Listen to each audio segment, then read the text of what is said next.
Hey everyone, this is Monica at Tranquil Living, where we teach you how to turn your chaos into calm. Today's video is about chapter 2 of my book, Do Your Possessions Really Bring You Joy? Let's get into it. When thinking about if our possessions really bring us joy, we first have to think about why we hang on to things. Now, most people, when they're given a gift or even when they purchase different items, they get this warm and fuzzy feeling inside of them and they want to keep the item. They want to find a place for the item in their home and they really enjoy the item for some time. However, after some time, after a short time sometimes, we find ourselves surrounded by too much stuff. And these things end up becoming clutter. Now, clutter turns into chaos in your mind, turns into you having to do something with all of that stuff. So let's talk today about how you can get over the hump and let go of some things to turn your chaos into calm. So why do we keep things? Well, let's address the elephant in the room, which is guilt. The majority of things that we end up keeping, we keep out of guilt. There's this sense of this feeling that if someone gave you something, you need to hold on to it because that person, for whatever reason, they gave you something. That thing cost money. Maybe you spent a lot of money on something and then ended up never using it. Or maybe you were handed down something by a grandmother or a great grandmother, and you feel like this sense of obligation that you have to hang on to things and keep it in the family. But what ends up happening is we're surrounded by all of these things that we're not actively choosing to keep because they bring us joy or possibly that they're functional. When I talk about something bringing you joy, it doesn't have to be the same feeling for every item, right? So this shawl that I have that I got here in India, it brings me joy every time I wear it because it keeps me warm and cozy. But I also know the story about how long the artisan took to actually weave this. So this is hand woven, which are many things here in India. So any time that I buy something, I try to find out the story, the backstory of how it was made. So this brings me joy, not just because it's beautiful and I love the functionality of it, but also because of the story behind it. Now, 10 years down the road, if I find that maybe it's frayed or tattered or I can't use it anymore, then I have to make a decision about what I do with that item. There's other items in your house that bring you joy for different reasons. If you have utensils that make it easy for you to do your cooking, that brings you a different type of joy than this warm and fuzzy feeling of putting on a shawl. So there's lots of different types of joy that we feel when we have particular items. A photograph that I look at will make me reminisce about a time that will bring me joy. There's lots of different kinds of ways to feel joy, and we're going to talk about how to navigate those different types of joy. If I want to hang on to something because of sheer joy, then I have to make sure that I'm actually able to use it or see it in some way or another. Because if not, what's the point? So many people have stored boxes of photographs and heartfelt sentimental items that they never ever look at. And oftentimes those items end up going bad. They get moldy, maybe mice gets into them. Something happens because you're not actually utilizing those things day to day. You can have whatever you want in your house. It's completely up to you. But the things that you surround yourself with really do affect your mental health, your well-being, and the feeling of tranquility within you. I want you to think about something in your house right now that you were given. Maybe it was something from a friend, or maybe it was something from a family member. Are you keeping that item just for the sake of keeping it? Are you worried that that person is going to come to your house and not see the item, and maybe that's why you're not getting rid of it? Or do you have this other feeling of guilt that, oh, you're going to actually miss the item and you're going to regret getting rid of it? That feeling of regret is something that many people hang on to so many things because of. But regret and guilt are not reasons to keep items. You should be keeping things that are functional and actually bring you joy. So, how is it that it's so easy for some people to get rid of things and detach themselves from things, and it's so hard for other people? I was raised by a grandmother that grew up during the Great Depression. So, she literally saved everything. And when I mean everything, I mean every single piece of paper, rubber band, cardboard box, any single glass jar that you could even imagine. She was what some people would call a mini hoarder. Now, my grandmother had her own bedroom within our house, and I grew up with her since I was 5. She lived with us. And she contained all of that into her bedroom. So thankfully, she had a space and she couldn't take over the whole house. But within her bedroom was this treasure trove of all these things that she was saving because she wanted to do something else with them. She didn't want to get rid of them. So over the years, I sort of felt that it was important to save things. It was important not to get rid of things. So I too started saving things. And throughout the course of my life, I mean, I had so many toys and dolls and games and puzzles and all kinds of things that I held on to long after I should have. And I kept those things into my 20s because I was thinking, oh, I'm going to regret it if I get rid of it. Or, someone gave this to me and it has sentimental value. Or maybe one day my kids will be able to play with it. But what I had was a barn that was full of stuff that I never looked at, stuff that I really, if I thought about it, didn't really want it.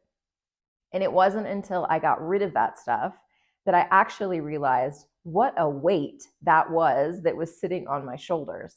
Now, some of you might not be cognizant of that weight, but let me tell you, that weight is there. If you have so much stuff in your house that you have to then store it someplace else as well, a garage, an attic, a basement, a storage unit, you have too much stuff. You should not have to store so much stuff in other areas outside of your house because most of the time you won't ever use or see those items. That's not good.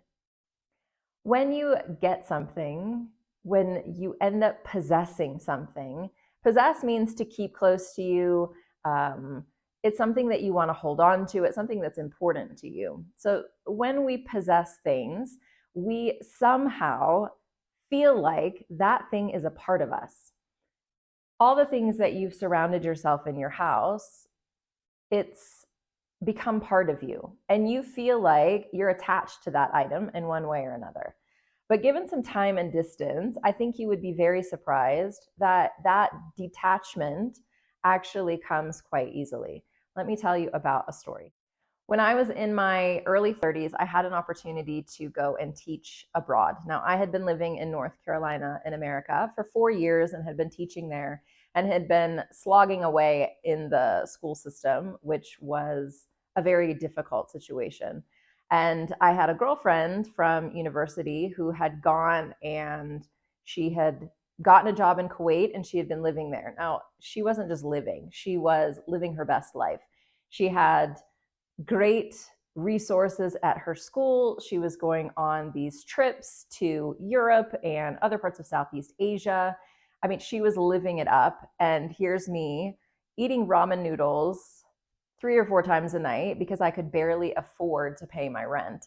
And I was constantly working and using my evenings and weekends and my breaks to sort of catch up on the work that I had in school. So I made the decision to jump ship. I left America, I went to Kuwait, and in doing so, I actually had to downsize. So all the stuff that I had in my apartment at the time, I put into a storage unit. At that time, I got rid of some stuff, but not much.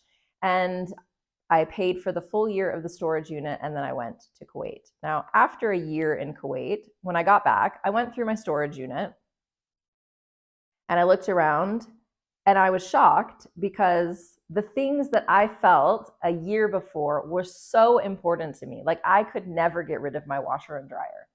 They were $1,000 and I loved them. They were like brand new. That same washer and dryer, when I looked at it, it was just a washer and dryer. It was okay. I hadn't used all this stuff in a year and I hadn't really missed it, any of it. So I wasn't sure though if I was going to stay in Kuwait. So I closed up the storage unit. I paid for another year. And then I went back to Kuwait and lived my great life there. The following summer, when I came home, I went through the storage unit again. Now, my best friend at the time, she had had a house fire and she needed to replace pretty much everything in her house. When I went into that storage unit, it was so evident to me that that stuff needed to go to her. I was no longer attached to it. I no longer had this feeling that if I got rid of it, I was going to regret it. Number one, I had a really good reason because she needed it and she was my best friend. So I'm like, come on, take everything you need. The stuff that did not go with her because she either didn't need it or didn't have the space for it, I ended up just putting it on eBay and Marketplace and sold things, got rid of things very quickly.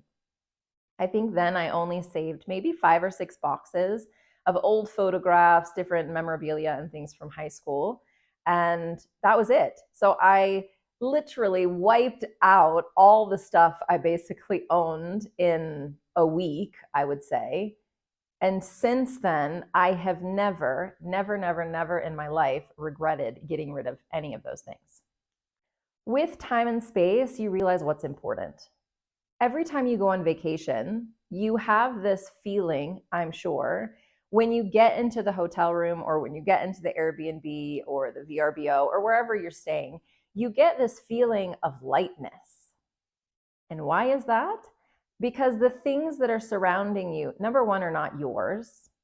And all you have normally is a suitcase. You've literally traveled with one suitcase and you're relying on whatever it is that other people have in their space for you to be able to live and have your vacation for however long you're there. But that feeling of lightness is because you're not attached to anything and you have very few things with you at the time. When you come home, if you do not have that feeling of lightness, it is most likely because you have too much stuff.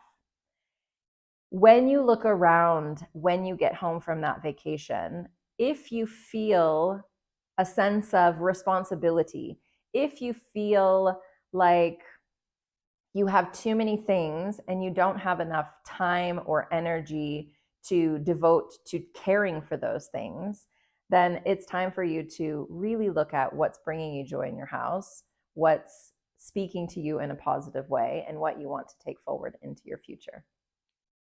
Examining each of the items in your house takes some time. The Tranquil Living System will help you go through all of that. It's step by step, and it will help you to really examine why you're keeping an item. Is it out of guilt? If it is, then guess what? That is bringing chaos into your mind, so it's time to let it go.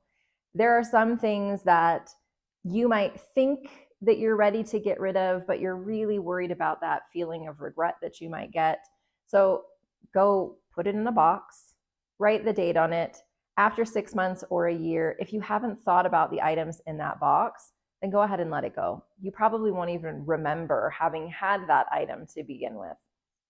And if somebody comes to your house and asks you where the gift is that they gave you, number one, they're never going to do that. But if they do, you can just be honest with them. You loved the item. You kept it close to you. You used it. But for whatever reason, you had to get rid of that item. And as that item leaves your house, it is going to go on and do something else. It is going to find joy and bring somebody else joy in somebody else's house, or maybe it can be remade into something else. You shouldn't hang on to items that are not bringing you joy or are not functional. Examine the items. I'm sure that you will find this after some time easier and easier. When you pick something up, if you feel that it sparks joy, if you feel like it's so functional you can't imagine your life without it, then keep it. If you pick it up and you have a feeling that you're reminiscing and it brings you warm and fuzzy feelings inside, then keep it, but display it in a way that it actually makes it so that you are honoring that item, honoring the memory, honoring the person who gave it to you. And if you pick it up and there's any feelings of guilt associated with it, I am giving you permission. I'm giving you permission right now. Let it go.